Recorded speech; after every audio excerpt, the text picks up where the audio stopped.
Assalamualaikum warahmatullahi wabarakatuh. Nama saya Saifi Dusiana, NIM 062 akan menceritakan studi kasus tentang ADD atau Attention Deficit Disorder. Jadi mengingatkan kembali gangguan pemusatan perhatian atau Attention Deficit Disorder ini adalah suatu pemusatan perhatian yang buruk atau singkat dan bersifat impulsif atau mengikuti kata hati yang tidak sesuai dengan usianya. ADD terutama merupakan suatu masalah dalam pemusatan perhatian, konsentrasi, dan ketekunan menjalankan tugas. Di sini saya mengambil studi kasus dari sebuah artikel di internet dengan identitas subjek bernama Sarah, umurnya remaja dan berasal dari Timur Tengah. Jadi riwayat kehidupannya, Sarah adalah remaja asal Timur Tengah yang hidup dengan ayahnya yang keturunan Arab dan ibu yang berdarah Amerika. Sejak kecil, ia melihat betapa ayahnya memperlakukan ibunya layaknya pembantu. Saat ia berusia 7 tahun, ia mulai sadar apa yang terjadi dan kerap membela ibunya. Akibatnya, ia juga menjadi sasaran emosi ayahnya secara verbal. Panggilan kasar sering ditunjukkan padanya, mulai dari anak manja, idiot, hingga pelacur. Tidak hanya itu, Sarah kerap diomeli ayahnya selama berjam-jam, hanya untuk menekankan betapa ia tidak menghormati ayahnya dan tidak pintar di sekolah. Dan ini membuat Sarah merasa dirinya sangat tidak berharga. Lalu menjelang lulus SMA, ibunya mengetahui dari sebuah buku bahwa yang terjadi pada mereka adalah kekerasan verbal dan emosional. Sarah pun mulai menyadari mengapa ia sangat tidak bahagia dan ingin bunuh diri. Ia pernah mengutarakan perasaannya pada ayahnya, namun tidak mendapatkan respon apapun. Saat kuliah, Sarah tinggal di asrama. Hidup terpisah dengan ayahnya ternyata tidak mengurangi perilaku buruk sang ayah.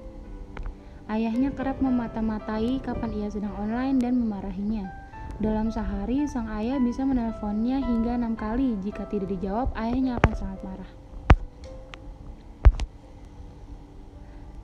Kekerasan yang berlangsung lama ini akhirnya menyebabkan Sarah divonis menderita ADD atau Attention Deficit Disorder atau ketidakmampuan untuk fokus pada suatu hal. Ia menjadi sangat takut pada suara ayahnya, teriakannya, dan semua itu membuatnya seperti kehilangan energi dan daya pikir. Ia mengalami depresi dan menarik diri dari pergaulan. Akhirnya, ia memberanikan diri untuk melarikan diri ke Amerika bersama ibunya dan memulai hidup baru. Namun dampak kekerasan verbal tersebut begitu besar hingga Sarah harus drop out dari kuliahnya karena ketidakmampuannya berkonsentrasi. Ia bisa tiba-tiba terjatuh dan lumpuh hanya dengan mengingat ayahnya atau saat ayahnya berhasil menghubunginya. Untuk mengatasi kelainan tersebut, Sarah pun mengikuti serangkaian terapi. Kini ia sudah membaik meskipun memori tersebut masih kerap datang. Gejala dan dampak yang terjadi pada subjek. Yang pertama, Sarah tidak mampu fokus pada suatu hal termasuk saat subjek sekolah. Yang kedua, tidak mau menuruti perintah dan tidak suka dipaksa-paksa. Yang ketiga, kehilangan energi dan daya pikir atau pelupa akibat perilaku ayahnya yang suka memarahinya. Yang keempat, tidak berhasil mengerjakan tugas sekolahnya sehingga subjek di drop out dari kuliahnya. Yang kelima, sulit mengordinasikan aktivitas dan tugas karena susah berkonsentrasi. Dan yang terakhir, sering meninggalkan tugas karena ketidakmampuan memusatkan perhatian. Dari kasus ini, berjauhan dengan sumber kekerasan tidak menjadikan hidup subjek tenang. Subjek merasa ketakutan dan tak berdaya, sulit berkonsentrasi, dan mimpi buruk. Kekerasan yang dialami pada masa kecil juga dapat membuat anak kelak sulit menjalin hubungan karena tidak mudah percaya pada orang lain. Ia pun berpotensi menjadi pelaku kekerasan dan memiliki masalah kesehatan.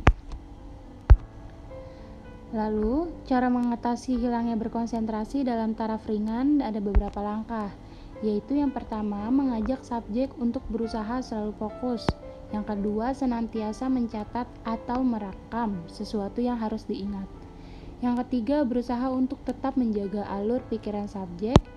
Yang keempat, pekerja sosial selalu mengobservasi klien dan mencatat gangguan yang biasanya membuat kehilangan konsentrasi dan meminta subjek untuk mengerjakan sesuatu yang dapat mengurangi gangguan tersebut. Yang kelima, sesekali membacakan subjek dengan deep interview, dan yang terakhir memberikan motivasi agar subjek selalu hidup teratur dan istirahat yang cukup. Sekian cerita dari kasus yang saya tampilkan. Kurang lebih mohon maaf. Wassalamualaikum warahmatullahi wabarakatuh.